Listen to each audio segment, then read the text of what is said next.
Good morning students. तो आज की क्लास में हम लोग वर्ल्ड हिस्ट्री का कॉन्सेप्चुअल थॉट देखेंगे। समाजवादी विचारों का उदय, आप लोग देख रहे होंगे यहाँ पे समाजवादी विचारों का उदय मार्क्स तक, यानी इसने एक बैरियर लगा दिया कि मार्क्स तक पढ़ना है। समाजवाद मार्क्स के बाद भी विकसित हुआ और वो आपको पॉलिटिकल साइंस में स्पेशली देखना रहता है। तो क्या देखना है हमको? समाजवादी विचारधारा का उदय, विचारों का उदय मार्क्स तक देखना है, ठीक है, 1848 तक। तो हम लोग सबसे पहली बात तो ये दिमाग में रख लें कि समाजवादी जो विचारधारा का उदय मार्क्स तक, एक सीमा तो इसने दे दिया, लेकिन वास्तव में कहाँ से मार्क्सवादी विचारधारा का जो है या समाजवादी विचारधारा का उदय कहाँ से हुआ, किस बिंदु से हुआ, ये जानना बहुत ज़रूरी है। तो वास्तव में जब आप देखेंगे, अभी हम चर्चा करेंगे इस पे, कि जो औद्योगिक जो समाजवादी विचारधारा है, सोशलिस्ट समाजवादी विचारधारा, इसका जो उदय है वो औद्योगिक क्रांति से, इंडस्ट्रियल रिवॉल्यूशन से जुड़ा हुआ है, यानी 1760 से लेकर के 1848 का कालखंड आपको पढ़ना है। अब हमें सबसे पहली चीज ध्यान देना होगा कि आखिर में ये समाजवाद है क्या, व्हाट इज सोशलिज्म। क्लियर? और जब आप समाजवाद को समझेंगे क्या है, तो आप देखेंगे कि समाजवाद ले आने के जो तरीके थे वो कैसे कैसे थे, या इस समाजवाद का विचार अस्तित्व में आए उसके लिए कितने लोगों ने कैसे कैसे प्रयास किए। तो अगर हम बात करें तो तीन स्वरूप, स्पेशली दो दिखाई देते हैं, लेकिन चलिए हम लोग तीन को देखते हैं, या चार कह लीजिए। चार प्रयास हुए समाजवादी विचारधाराओं के उदय के लिए। एक तो हुआ, पहला जो ग्रुप था जिसने समाजवाद लाने का प्रयास किया, उसे कहा गया यूटोपियन विचारक, है ना। इसमें फ्रांस से शुरू हुआ, साइमन फूरिये, ब्लांक, और फिर ब्रिटेन में अगर आप देखेंगे तो ब्रिटेन में वो आता है, क्या कहते हैं कि रॉबर्ट ओवन का नाम आता है, यूटोपियन ये। इसके बाद इसी के पैरेलल एक आता है ईसाई समाजवाद। हम लोग एक एक सेक्शन को, एक एक सेगमेंट को देखेंगे। ईसाई, क्रिश्चियन ईसाई समाजवाद। उसके बाद मार्क्स का आएगा, और मार्क्स के समकालीन ही पुरोहन है, पुरोहन के समाजवाद को देखेंगे। तो यानी इस टॉपिक का जो सेगमेंट है, या टॉपिक को किन किन बिंदुओं के संदर्भ में देखना है, वो मैंने आपको बताया। क्लियर? अब आइए देखते हैं कि समाजवाद क्या है और समाजवादी विचारों का उदय कैसे हुआ। वास्तव में आप जानते हैं, हमने आपको पढ़ाया है कि पुनर्जागरण और प्रबोधन के बाद, जब पुनर्जागरण ने व्यक्ति के बारे में सोचना शुरू किया और प्रबोधन ने तकनीकी क्रांति को ले आया, इन दोनों विचारधाराओं के मेल से आप देखेंगे पूंजीवाद, कैपिटलिज्म का उदय हुआ, और उसी का परिणाम था औद्योगिक क्रांति। जब आप किसी उद्योग को देखते हैं, इंडस्ट्री को देखते हैं, तो उद्योग में आपको क्या दिखाई देता है? इंडस्ट्री में, उद्योग में दो वर्ग है।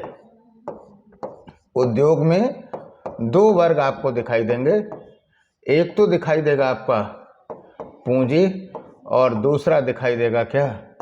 श्रमिक।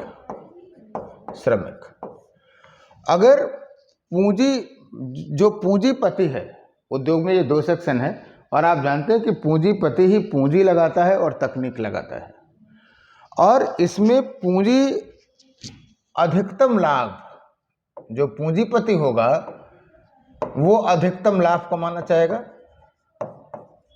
आपको बताऊं, वह लाभ, वह विचारधारा जो कि पूंजीपतियों का अधिकतम लाभ सुनिश्चित करती है, वह पूंजीवाद, कैपिटलिज्म कहलाती है।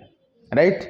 और स्वाभाविक सी बात है, जो व्यक्ति पूंजी लगाएगा, जो व्यक्ति तकनीक लगाएगा, जो व्यक्ति जोखिम लेगा, वो चाहेगा अधिकतम लाभ लिया जाए। लेकिन वास्तव में उत्पादन में सबसे ज़्यादा भूमिका होती है किसकी? श्रमिकों की होती है। जब ये अधिकतम लाभ ले लेगा तो जाहिर सी बात है ये श्रमिकों का शोषण भी करेगा, राइट। और आप देखेंगे कि औद्योगिक क्रांति के बाद समाज में एक नए वर्ग का उदय हुआ, श्रमिक वर्ग, और धीरे धीरे जब श्रमिकों का शोषण अधिक होने लगा तो निश्चित रूप से श्रमिकों से संबंधित बहुत सारी समस्याएं आएंगी, है ना। और फिर जब एक ऐसी विचारधारा का उदय हुआ जिसमें श्रमिकों के हितों की बात कही गई, और यही श्रमिकों के हितों की बात जिसने किया वो कहा गया समाजवाद विचार, या समाजवादी विचारक कहे गए, समाजवादी विचारक। इस बात को जरा बहुत अच्छे ढंग से समझिएगा। पूंजी और श्रम मिला तब जाकर के औद्योगिक उत्पाद या इंडस्ट्रियल प्रोडक्ट आए। होना तो क्या चाहिए, इन दोनों का सहयोग होना चाहिए, क्योंकि अगर पूंजी नहीं है तो भी उद्योग नहीं लगेगा, श्रम नहीं है तो भी नहीं उद्योग लगेगा। लेकिन इन लोगों ने लाभ को बांटने के क्रम में ऐसी कबड्डी खेली कि पूंजी बनाम श्रम हो गया। पूंजीपतियों ने क्या किया, अपने लाभ की बात किया, और फिर श्रमिकों के हितों की बात करने वाली जो समाजवादी विचारधारा थी, वहां से एक उदय हुआ समाजवादी विचारधारा का। इतनी बात तो आप आसानी से समझ सकते हैं। यानी आप ये कह सकते हैं कि सर समाजवाद एक ऐसी विचारधारा है ना। बल्कि हम एक लाइन में अगर इसकी परिभाषा लिखें तो इस बात को कह सकते हैं कि पूंजी और श्रम के संघर्ष से उपजी एक ऐसी विचारधारा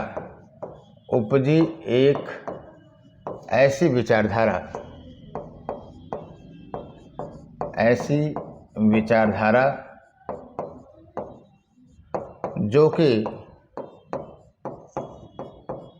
श्रमिकों के हितों की बात करती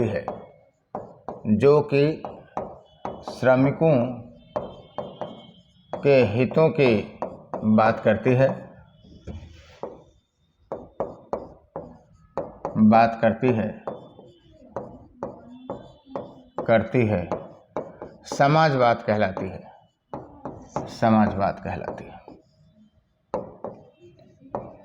है। थोड़ा सा और तथ्यात्मक बातें कर लें कि समाजवादी विचारों का उदय, समाजवादी विचारों का जो उदय है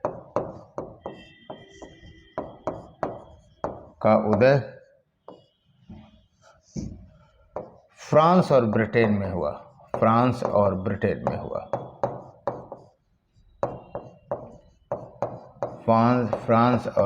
में हुआ। ठीक है, आइए देखते हैं कि इसका फर्स्ट फेज समाजवाद क्या हो गया। ये बात क्लियर हो गई। फर्स्ट फेज जो था वो यूटोपियन समाजवाद का था। हम लोग पहले चर्चा कर लें यूटोपियन समाजवाद क्या था। यूटोपियन समाजवाद एकदम बिंदुवार समझने की जरूरत है। देखो यूटोपियन वर्ड क्या होता है जानते हो? अभिकल्पनात्मक, हाइपोथेटिकल, आदर्शवादी। यानी इनकी यूटोपियन टर्मिनोलॉजी से ही आप इस बात को कह सकते हैं कि सर इनके पास विचारधारा तो था, उद्देश्य तो था, लेकिन कोई प्रकार्यात्मक मॉडल नहीं था। ये चाहते तो थे समाजवाद कि श्रमिकों के हितों का संवर्धन हो, लेकिन कैसे, इस प्रश्न का जवाब इनके पास नहीं था, और इसीलिए इसे यूटोपियन समाजवाद कहा गया। लोगों ने कहा कि मतलब ये कल्पना में जी रहे हैं। तो आइए फिलहाल देखते हैं कि यूटोपियन समाजवाद में किन किन लोगों ने कैसे बातें कही, श्रमिकों के हितों की बात की। सबसे पहले यूटोपियन समाजवाद की जो पृष्ठभूमि है आपको फ्रांस में दिखाई देती है, और पहला जो विचारक आपको दिखाई देता है वो साइमन दिखाता है। साइमन का था। साइमन ने जो बात कही वो सबसे पहले ये बात कही कि वास्तव में सरकार को चाहिए कि सरकार एक ऐसी व्यवस्था करे, सरकार एक ऐसी व्यवस्था करे जिसमें एक ऐसी व्यवस्था करे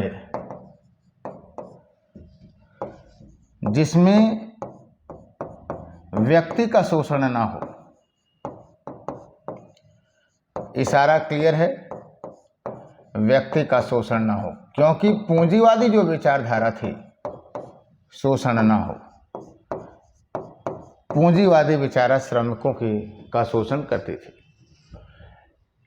पूरा झगड़ा किस बात का था कि अधिकतम लाभ कैसे कमाया जाए। तो साइमन ने कहा कि वास्तव में अगर आपको लाभ कमाना है तो लाभ कमाने के लिए आपको करना क्या चाहिए कि प्रकृति के संसाधनों का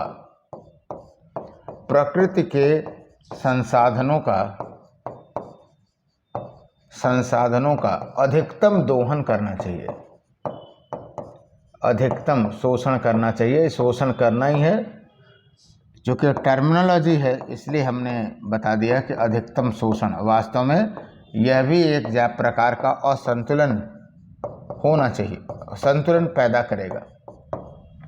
अब जरा समझिए, यानी आपको संसाधन चाहिए, आप व्यक्ति का शोषण न करिए। आपको लाभ अधिकतम चाहिए तो प्रकृति के संसाधनों का प्रयोग करिए, और आप जानते हैं जितना गुड़ डालेंगे उतना मीठा होगा।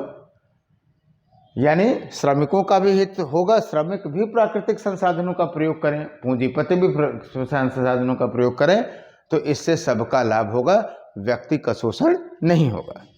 आपको बताऊं, इसी समय एक सिद्धांत साइमन ने दिया। साइमन ने यह दिया कि वास्तव में सबको क्षमता के अनुरूप, आगे चल करके आप देखेंगे कि ये रूसी क्रांति में भी ये आएगा, क्षमता के अनुरूप कार्य मिले, है ना। आज देखो हमारे यहाँ भी क्षमता के अनुरूप रोजगार मिलता है, नहीं रोजगार मिलता है। क्लियर है? मालूम है क्या है पीएचडी, डॉक्टरेट, शोध किया हुआ है। और विभाग कौन सा है? कहो पीएचडी करने के बाद बेसिक में पढ़ा रहे हैं, पीएचडी करने के बाद कहो वो पुलिस की नौकरी कर रहे हैं, है ना। तो अंडर एम्प्लॉयमेंट, क्षमता के अनुरूप कार्य मिले, और अंडर एम्प्लॉयमेंट तो अभी भी यहाँ पे है ही है। और आवश्यकता के अनुरूप, आवश्यकता के अनुरूप, इसी विचारधारा को आगे चल करके सोवियत संघ में लाया गया। आवश्यकता के अनुरूप वेतन मिले, और अगर ऐसा होगा तो सबको काम मिलेगा, किसी भी व्यक्ति का शोषण नहीं होगा, और इस प्रकार श्रमिकों के हितों की बात सुनिश्चित होगी। ये बात इन्होंने कहा कि किसने कहा? साइमन में, कि समाजवाद लाने के लिए ऐसा करना चाहिए। साइमन के बाद जो दूसरा नाम आता है वो भी फ्रांस के ही थे, और वो आता है आपका चार्ल्स फूरिये का नाम आता है। Fourier, Charles फूरियो। इन लोगों को याद रखिएगा, क्योंकि जब यूपीएससी सवाल बनाएगी तो यूटोपियन और मार्क्स दोनों को मिला करके बनाएगी। तो चार्ल्स फूरियो का क्या कहना था? थोड़े से अव्यवहारिक विचार, यूटोपियन ही है तो रहेगा ही रहेगा।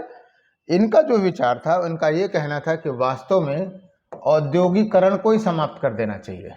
खैर आज के डेट में संभव नहीं है ये, लेकिन इनका कहना था कि औद्योगिकरण जो है वो समाप्त करना चाहिए, समाप्त करना चाहिए, औद्योगिकरण समाप्त करना चाहिए। क्लियर है? आपको बताऊं, आधुनिक विचारकों में अगर आप देखेंगे तो आपको नहीं लगता कि गांधी जी जैसे विचार रखेंगे? गांधी जी भी यही नहीं चाहते थे।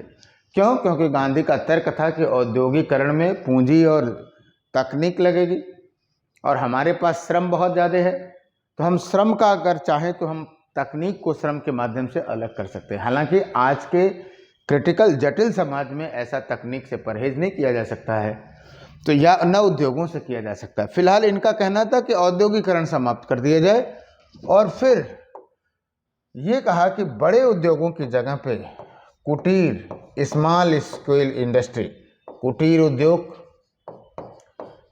उद्योगों का विकास किया जाना चाहिए। Small scale industry should be developed, विकास किया जाना चाहिए।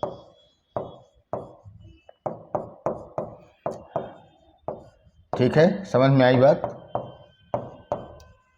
ये चार्ल्स फूरिये का था।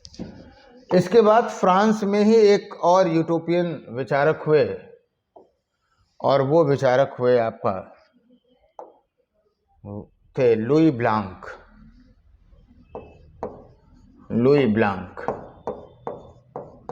लुई ब्लांक का कहना था कि वास्तव में ये जो समाजवाद आपको सामाजिक समस्या जरूर दिखाई देता है, लेकिन इसको लाने के लिए, यानी समाजवादी विचार ले आने के लिए, समाजवादी विचारों के लिए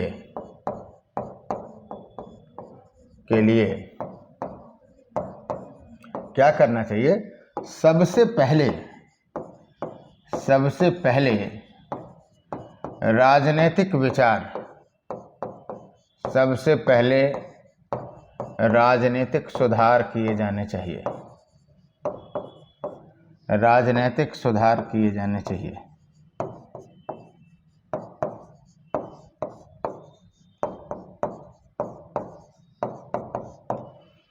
और अगर राजनीतिक सुधार कर लिए जाएंगे, यानी पॉलिटिकल सिस्टम ऐसा बनना चाहिए कि जो कि श्रमिकों के हितों की बात करे। ये थे 3 फ्रांस के, है ना, राइट। उसके बाद एक नाम और आता है, क्वेश्नो का नाम आता है। क्वेश्नो का भी नाम हम आपको लिख देते हैं। क्वेश्नो का ये कहना था,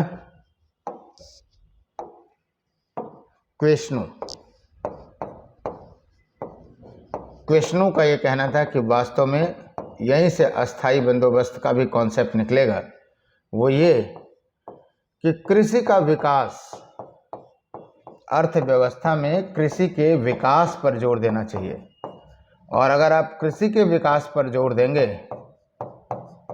देना चाहिए, और अगर आप कृषि के विकास पर जोर देंगे तो जाहिर सी बात है उद्योग के अन्य सेक्टर ऑटोमेटिक विकसित होंगे। ये भी क्वेश्चनों का कहना था। फिलहाल ब्रिटेन में एक नाम आता है रॉबर्ट ओवन का। ब्रिटेन में आता है रॉबर्ट ओवन का। रॉबर्ट ओवन ये वास्तव में उद्योगपति था, रॉबर्ट ओवन। और रॉबर्ट ओवन ने अपने प्रयोग के द्वारा ये स्थापित किया कि जो ये बात कहते हैं कि पूंजी और श्रम की जो विचारधारा है वो क्या है कि एक दूसरे के विपरीत है, वे बात उसने कहा कि ऐसा नहीं है। भाई हर पूंजीपति ये प्रयास करता था कि श्रमिकों को कम से कम वेतन देना पड़े, कम से कम सुविधाएं देना पड़े, तभी तो खर्च होगा, लागत कम होगी। लेकिन रॉबर्ट ओवन जो उद्योगपति था, उसने न्यू लोनार्क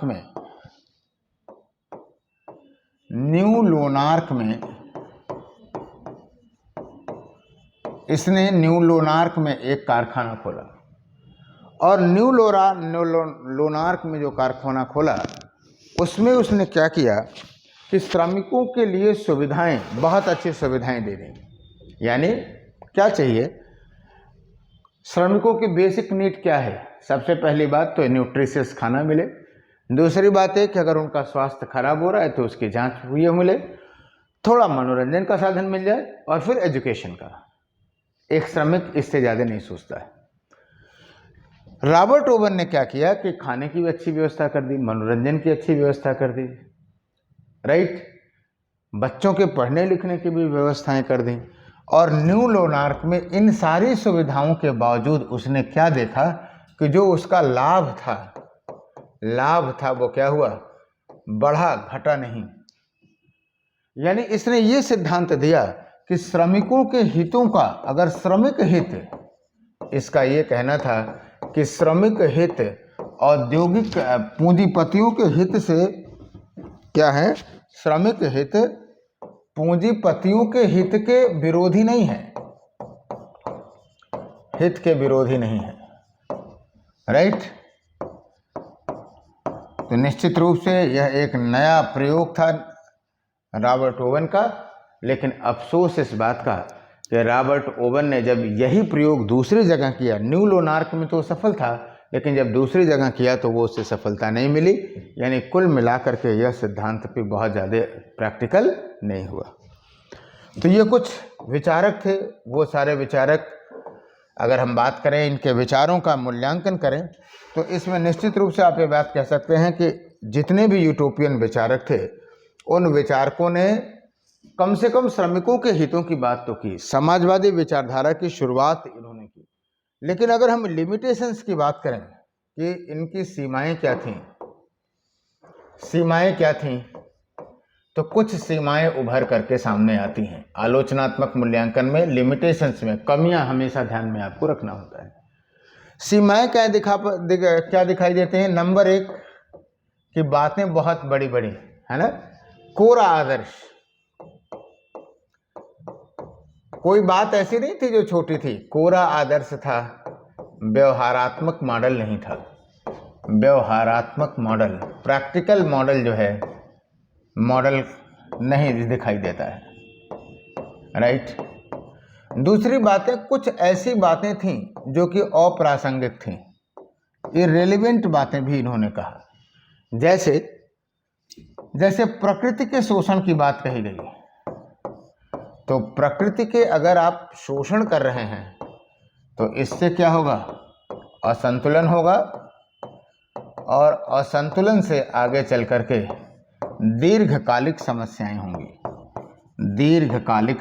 होंगी। आज भी देख लीजिए, आज पूरा विश्व जो है वो ग्लोबल वार्मिंग से, पोल्यूशन से प्रभावित है, कार्बन इमिशन से प्रभावित है, और वर्ल्ड वाइड ये कॉन्फ्रेंस चलता है, समिट्स चलते हैं, क्लाइमेट चेंज हो रही है इसी की वजह से। वो सब क्यों? क्योंकि कहीं ना कहीं हमने प्रकृति में असंतुलन को स्थापित किया है। तो जाहिर सी बात है, प्रकृति के शोषण वाली जो विचारधारा है उसे आज के डेट में स्वीकार नहीं किया जा सकता है। इसी प्रकार से आप ये कह सकते हैं कि सर, औद्योगिक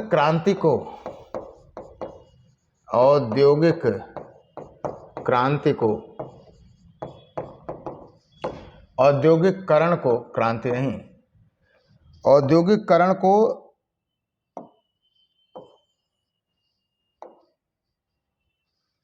समाप्त नहीं किया जा सकता, समाप्त करने की बात नहीं कहा जा सकता। आज अगर आप देखेंगे, अर्थव्यवस्था का एक महत्वपूर्ण पहलू यही है, तो ये भी इररिलेवेंट सी बातें हैं। और सबसे बड़ी बात ये है, इस बात को समझिए कि जितने भी यूटोपियंस थे वो पूंजी और श्रम के सह अस्तित्व की बात कर रहे थे।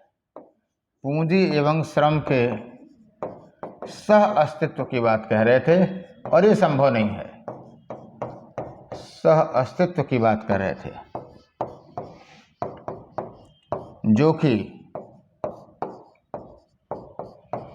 जो कि संभव नहीं है, विच वॉज नॉट पॉसिबल, जो कि संभव नहीं है।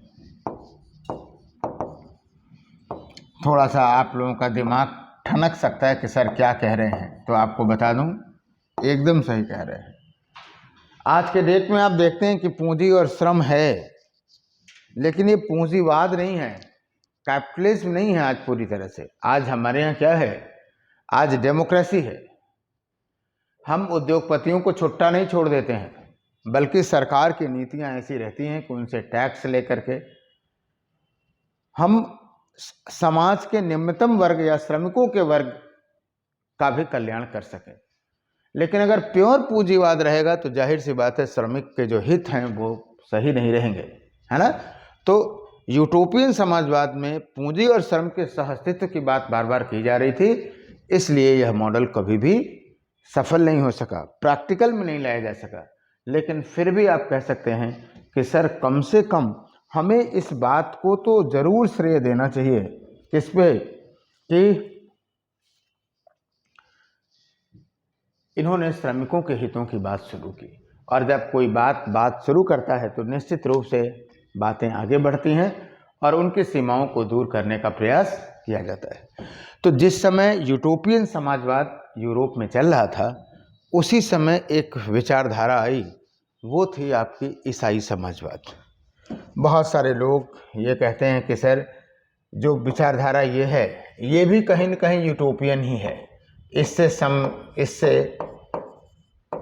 सहमत नहीं हुआ सकता। तो ठीक है, सहमत मत होइए, लेकिन क्या है ये तो जानिए ही। ईसाई जो समाजवाद था वो स्पेशली ईसाई क्रिश्चियन धर्म से संबंधित था, और इसके जो प्रतिपादक थे वो थे बेंथम मॉरिस। दो नाम आता है, बेंथम मॉरिस और किंग्सले का आता है। बेंथम मॉरिस और किंग्सले का आता है। तो क्या कहना चाहते थे ये? इनका ये कहना था कि अगर वास्तव में लोग क्रिश्चियनिटी, ईसाई धर्म को अपना लें, ईसाई धर्म को अपना लें, तो इससे दया, करुणा, है ना, मानव कल्याण जैसी बातें आ जाएंगी, स्वतः स्थापित हो जाएंगी। और जब दया, करुणा, मानवता स्थापित हो जाएगी तो किसी का शोषण नहीं होगा और समाजवाद का जो आदर्श है वो स्थापित हो जाएगा। राइट? ये संभव न तब था, न अब है, न आगे होगा। और वैसे भी किसी धर्म के आधार पर राजनीतिक विचारधारा की स्थापना की बात सोचना ठीक नहीं है, क्योंकि पूरा जो धर्म है, पूरी जो सोसाइटी है, उसकी धार्मिक जो विविधता है वही तो संस्कृति की जान है। क्लियर है? फिलहाल ऐसे विचार भी आए, लेकिन इन विचारों को इतिहास में कोई विशेष महत्व नहीं दिया गया, और ना हम कहीं देखते हैं कि इन विचारों के आधार पर कहीं समाजवाद स्थापित करने का प्रयास किया गया हो। राइट? अब आते हैं कार्ल मार्क्स की बात करते हैं। कार्ल मार्क्स के बारे में बात करें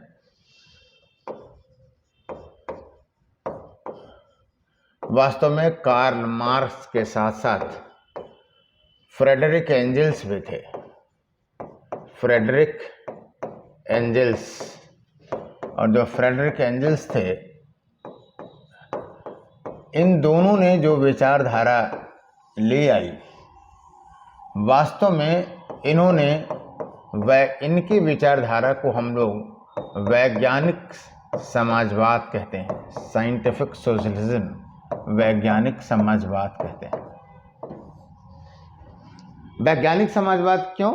क्योंकि यह तार्किक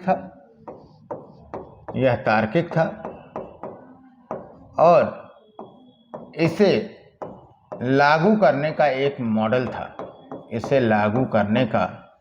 मॉडल था। आराम से समझते जाइए, एक मॉडल था। राइट? और मार्क्स और फ्रेडरिक एंगल्स ने, अगर आप देखें तो इन्होंने क्या किया कि दो तीन इनका फिक्स सिद्धांत, क्या कहते हैं, एक सिद्धांत है, उन टर्मिनोलॉजीज को समझिए और फिर देखिए कि इन्होंने बताया कि कैसे समाजवाद आता है। सबसे बड़ी बात कि इन दोनों लोगों ने क्या किया, इतिहास की भौतिकवादी व्याख्या किया। एक एक चीज को भी समझेंगे। इतिहास की भौतिकवादी व्याख्या किया। दूसरी चीज इन्होंने क्या किया, वर्ग संघर्ष का सिद्धांत दिया,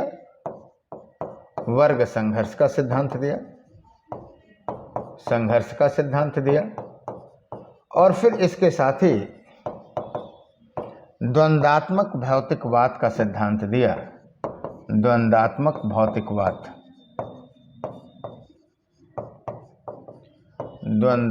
भौतिकवाद का सिद्धांत दिया।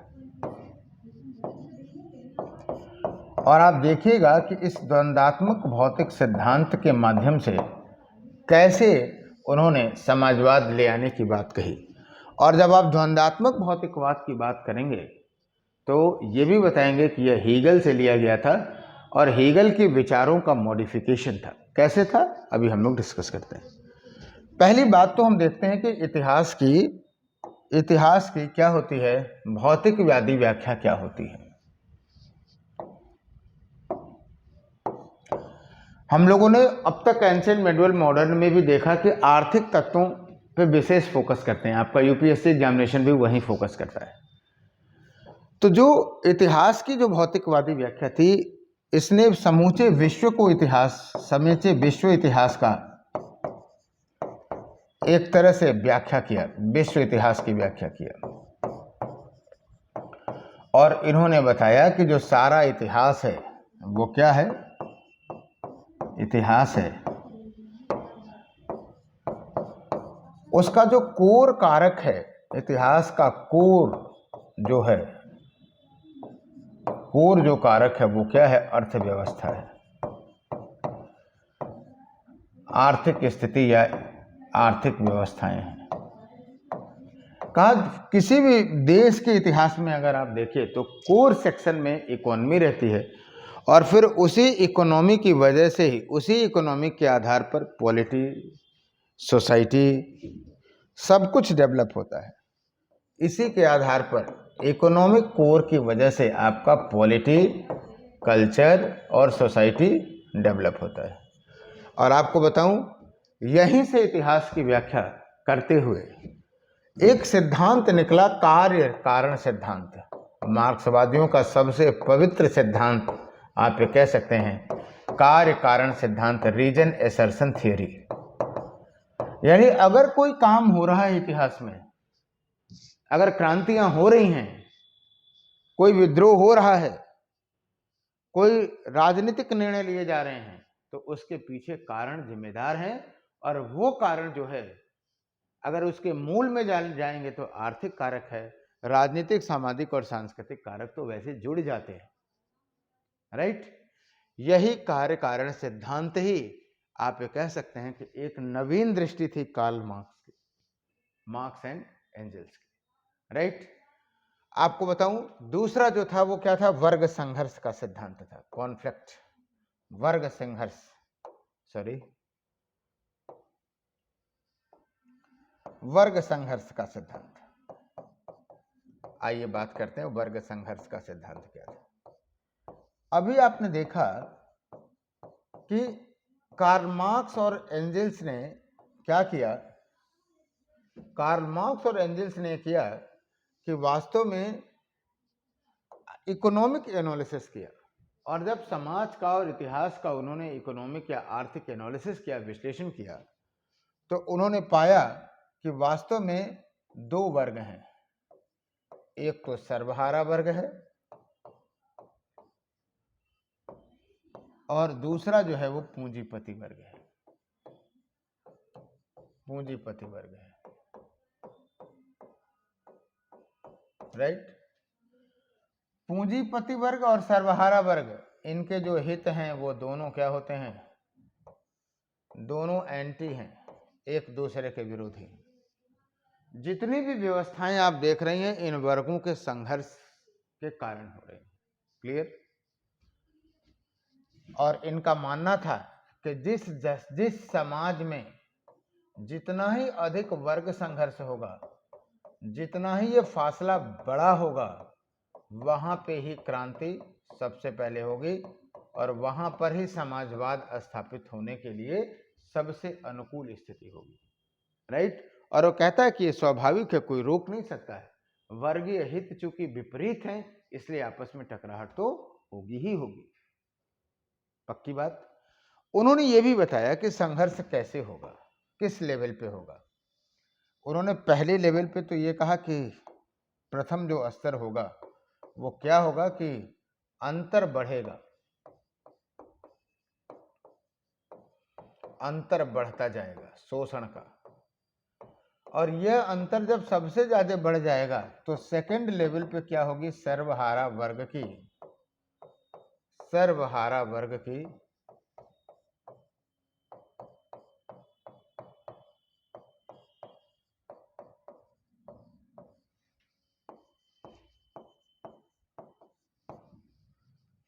तानाशाही सरकार स्थापित होगी, राइट। और ये सरकार, आपको एक बात बता दूं, रियल समाजवाद में सरकार का अस्तित्व नहीं है, लेकिन वो ये जानता है कि राज्य सबसे अधिक शक्तिशाली होता है, इसलिए अपने समाजवादी विचारों के लिए क्या करना चाहिए कि सर्वहारा वर्ग को, जो पूंजीपतियों की संरक्षक राज्य सरकार है, उस पर अधिकार कर लेना चाहिए और तानाशाही जैसा रवैया अपनाना चाहिए।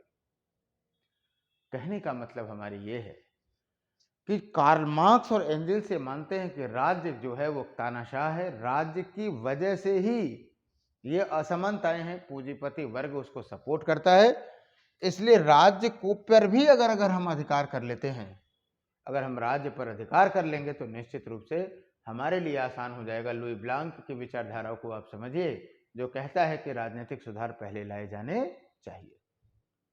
कॉन्सेप्ट क्लियर हो रहा है? और जैसे ही सर्वहारा वर्ग की तानाशाही सरकार एक राज्य में स्थापित हो जाएगी, वैसे ही उसके अगल बगल धीरे धीरे धीरे धीरे धीरे धीरे धीरे धीरे विचारों का प्रचार प्रसार होते रहेगा, और फिर आप ये कह सकते हैं कि पड़ोस में या आसपास या अन्य क्षेत्रों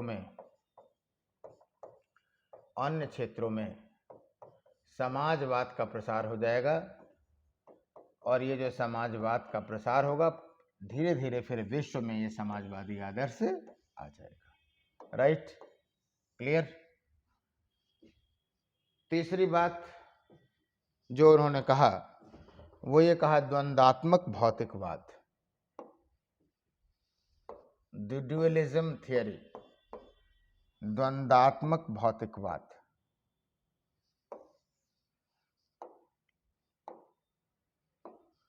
द्वंद्वात्मक भौतिकवाद क्या है? वास्तव में ये मूल विचारधारा हीगल से ली गई है। द्वंद्वात्मक भौतिकवाद, द्वंद्वात्मक भौतिकवाद, द्वंद्वात्मक का मतलब है दो विचारधाराओं का संघर्ष। हीगल ने कहा था, हीगल ने एक सिद्धांत दिया था। हीगल मानता था कि राज्य सर्वशक्तिमान होता है, कार्ल मार्क्स ने भी इसे स्वीकार किया।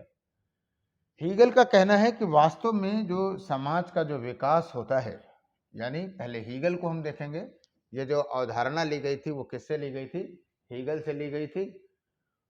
और जो यूटोपियन समाजवादी थे, जो कि श्रमिकों के हितों की बात कर रहे थे, उससे भी कार्ल मार्क्स कहीं ना कहीं प्रभावित था, बस उसे प्रैक्टिकल मॉडल या साइंटिफिक मॉडल के रूप में यहाँ पे ले आना चाहता था।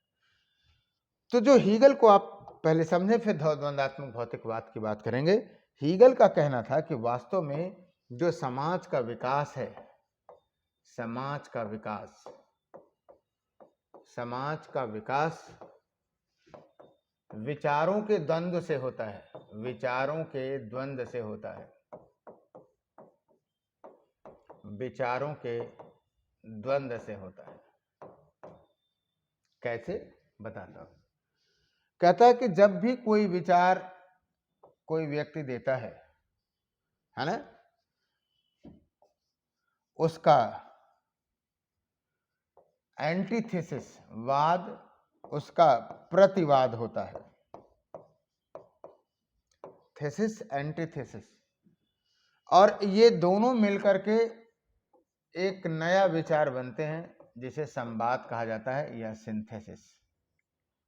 एंटीथेसिस, एंटीथेसिस, थेसिस, थेसिस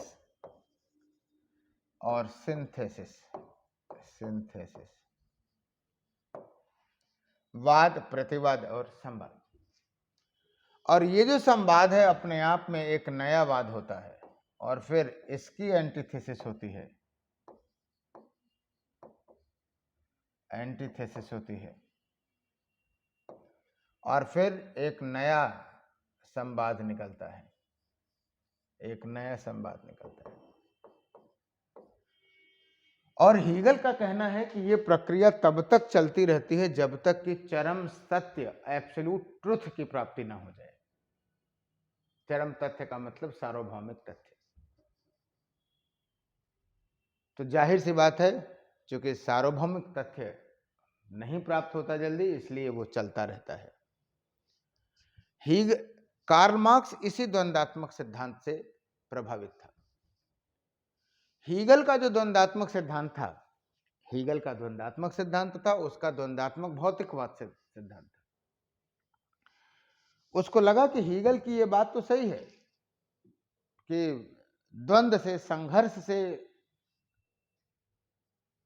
विचार समाज आगे बढ़ता है, लेकिन उसने कहा कि नहीं, वो कहता है कि मैंने हीगल को सर के बल से देखा, मैंने उसको खड़ा करके पैर के बल कर दिया। ये सवाल आया हुआ है यूपीएससी में।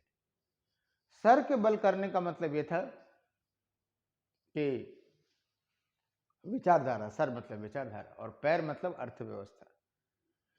हीगल में अगर आप देखेंगे तो ये द्वंद्वात्मक प्रक्रिया लास्ट तक चलती रहेगी, लेकिन कार्ल मार्क्स ने बताया कि वास्तव में ये द्वंद्वात्मक प्रक्रिया तब तक चलती रहेगी जब तक कि समाजवाद स्थापित नहीं हो पाएगा। राइट। आपको बताऊं इसने क्या कहा, कहा कि वास्तव में, कहा कि सबसे पहले जो पुरानी विचारधारा थी, सबसे पहले जो व्यवस्था थी, ये कार्ल मार्क्स का द्वंद्वात्मक भौतिकवाद है। इसने कहा कि पहले आदिम समाजवाद था, प्राइमेट सोशलिज्म। आदिम समाज में सभी नंगे थे, ना कोई शोषक ना कोई शोषित, एक जैसी व्यवस्थाएं होती रहती थी। और इसके बाद एक नई विचारधारा आई, दास्ता। क्योंकि आपने देखा इतिहास का विकास, आपने देखा, हमने कहा ना कि पूरे इतिहास का एक अच्छा अध्येता था एंजेल्स एंड मार्क्स। उसने देखा कि किस तरह से कुछ लोगों ने दास बना लिया, और जब दास बना लिया तो जाहिर सी बात है उसके हितों को भी क्या करेगा, वो लूटने का प्रयास करेगा। और यहां से जो क्लास आया वो पूंजीपति वर्ग आया। और इसने कहा कि इस पूंजीपति वर्ग की विचारधारा में एक अन्य विचारधारा जो आएगी वो श्रमिकों के हितों की विचारधारा आएगी, और फिर इससे जो स्थापित होगा वो क्या होगा, समाजवाद होगा। और इसी प्रक्रिया से पूरे विश्व में समाजवाद स्थापित हो जाएगा। ये द्वंद्वात्मक भौतिकवाद कार्ल मार्क्स का है। बात समझ में आ गई? राइट। अब हम बात करेंगे कि वास्तव में इस द्वंद्वात्मक भौतिकवाद या मार्क्स की क्या सीमाएं थी। आज के डेट में मार्क्स को गाली देना बहुत आसान है, क्योंकि मार्क्सवादी विचारधाराएं धीरे धीरे क्या हो गई, समाप्त हो गई। सोवियत संघ चला गया और चीन भी इतना परिवर्तन कर चुका है कि कई बार लगता है कि मार्क्सवाद पूंजीवाद के सामने ध्वस्त हो गया। लेकिन हम आपको बताएंगे कि वास्तव में पूंजीवाद जो है वो क्या होता है, वो कभी जो मार्क्सवाद है या जो समाजवाद है वो क्या हो सकता है कि ध्वस्त एकदम से ध्वस्त नहीं हो सकता है।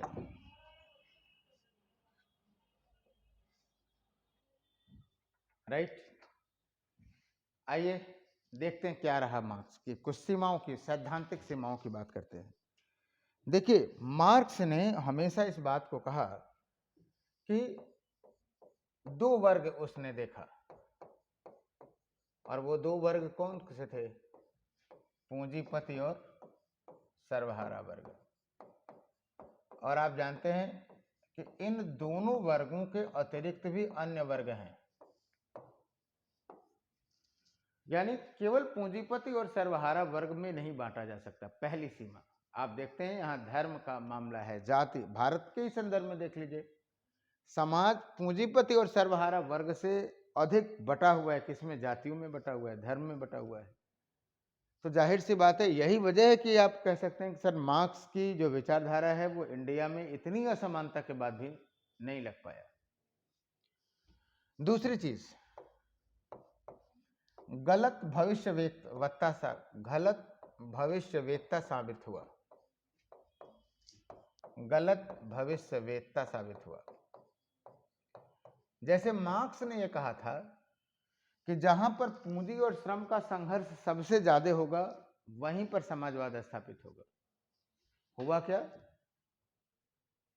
वहां हुआ जहां पे सबसे कम संघर्ष था। इस बात को समझिए। सबसे पहले औद्योगिक क्रांति कहां हुई? ब्रिटेन में हुई। ब्रिटेन में समाजवाद आना चाहिए था, लेकिन आया कहां? रूस में, सोवियत संघ में, जहां पे औद्योगिकरण में सबसे पिछड़ा हुआ राष्ट्र था उस समय। बिफोर सोवियत संघ, जब रूस राज्य था, तो वहां पर आप कह सकते हैं कि वहां वो औद्योगिक दृष्टि से सबसे ज्यादा पिछड़ा हुआ था। क्यों गलत भविष्यवेत्ता साबित हुआ? क्योंकि उसने पूंजी की अनुकूलन क्षमता का अनुमान नहीं लगाया। पूंजी के अनुकूलन क्षमता का, एकदम सैद्धांतिक चीजें हैं, पूंजी के अनुकूलन क्षमता का अनुमान नहीं लगा पाया। अरे भाई, श्रमिक हित ज्यादा उत्पाद कर रहे हैं, धीरे से सैलरी बढ़ा दीजिए, शोषण थोड़ा कम हो जाएगा लेकिन आगे चलता रहेगा। श्रमिक सुधार कर दीजिए, है ना, तो गलत भविष्य भेदता साबित हुआ। तो क्या मार्क्स को असफल मान लिया जाए, मार्क्सवाद समाप्त हो जाएगा? नहीं। आपको एक बात बता दूं, जो कार्य कारण सिद्धांत है, कार्य कारण सिद्धांत आज भी उतना ही प्रासंगिक है। उसकी यह बात भी इतनी प्रासंगिक है कि सारी व्यवस्थाएं अर्थधुरी के इर्द गिर्द घूमती हैं। और हम तो कहते हैं कि जब तक वर्ग रहेगा, जब तक वर्ग रहेगा तब तक वर्ग संघर्ष होगा, और जब तक वर्ग संघर्ष रहेगा तब तक मार्क्स अपने आप में क्या रहेगा कि प्रासंगिक बना रहेगा। राइट। आपको बता दूं, यह मार्क्स का ही दबाव था कि जो पूंजीवाद था, पूंजीवाद ने अपने चेहरे पर फेयर एंड लवली लगा ली, यानी उसने अपने हितों को क्या किया, अपने जो शोषणवादी दमनकारी प्रवृत्ति थी उन दमनकारी प्रवृत्ति को बदला। और वही चीज आपको दिखाई दिया किसमें? लोकतंत्र में दिखाई दिया। आज जो कल्याणकारी राज्य की अवधारणा है वो कहीं न कहीं मार्क्सवाद के दबाव के कारण है। मार्क्सवादी विचारकों ने ये प्रेशर डाला कि नहीं, पूंजीपतियों का शोषण कम होना चाहिए, और उसी की वजह से आज लोकतांत्रिक और जन कल्याणकारी राज्य स्थापित हैं। इसलिए हम मार्क्सवाद को कभी भी अप्रासंगिक नहीं कह सकते। राइट, बहुत अच्छी बात। आपको बता दूं, इसी के समानांतर एक पुरोहन की विचारधारा थी जिसे हम अराजकतावाद भी कहते हैं। पुरोहन का समाजवाद, जो कि कार्ल मार्क्स था, समकालीन था, इसलिए इसको भी देख लेना है, क्योंकि आपकी जो विचारधारा है अभी पूछा नहीं है लेकिन पूछा जा सकता है, वो कार्ल मार्क्स तक, यानी कार्ल मार्क्स के समकालीन में। आपको बताऊं, 1838 में कम्युनिस्ट मैनिफेस्टो, 48 में कम्युनिस्ट मैनिफेस्टो लिखा था, जिसमें कार्ल मार्क्स ने यह आह्वान किया था कि दुनिया भर के श्रमिकों एक हो जाओ। और फिर आप देखेंगे मार्क्स का विचार का प्रभाव आपको राष्ट्रीय आंदोलनों में दिखाई देगा, है ना, अंतर्राष्ट्रीय जो श्रम संगठन है उसमें दिखाई देगा। तो फिलहाल पुरोहन के समाजवाद की बात करते हैं। पुरोहन का समाजवाद वो इस बात को, मार्क्स के इस बात को तो मानता है कि वर्ग संघर्ष है, वर्ग संघर्ष को भी वो मानता है। दूसरी बात वो ये कहता है कि वास्तव में दो ही वर्ग हैं, एक पूंजीपति या वर्ग है और एक सर्वहारा वर्ग है। यहां तक तो वो मानता है, और वो ये भी मानता है कि इन दूसरों के हित जो है वो क्या है, विपरीत है। लेकिन जो कार्ल मार्क्स कहता है वो क्या कहता है कि सर्वहारा वर्ग पूंजीपति वर्ग की सरकार पर हस्ताक्षर कर दे और पूंजीवादी वर्ग को समाप्त कर दे। ये क्या कहता है कि वास्तव में इस संघर्ष में प्रत्येक सर्वहारा वर्ग को क्या हो जाना चाहिए, पूंजीपति हो जाना चाहिए। उल्टे संघर्ष की बात करता है। और जब पूंजी का समान वितरण हो जाएगा तो समाजवाद ऑलरेडी स्थापित हो जाएगा। जाहिर सी बात है, पुरोहन की विचारधारा भी क्या रही, एक तरह से आदर्शवादी ही रही, और इसे प्रैक्टिकल नहीं लाया जा सका। तो ये सब कुछ रहा आपका समाजवादी विचारों के उदय के संदर्भ में। अगली क्लास में हम लोग अमेरिकी क्रांति को पढ़ेंगे। राइट, यहाँ तक का जो वर्ल्ड हिस्ट्री का पोर्शन है वो पूर्णतया वैचारिक है। राइट, वैचारिकी पर आधारित है, और हम उम्मीद करते हैं कि आप सभी लोग जो है इसको अच्छे से समझे होंगे। अगर कहीं कोई दिक्कत होगी तो आप लोगों के प्रश्नों का स्वागत रहेगा। बहुत बहुत धन्यवाद। Thank you.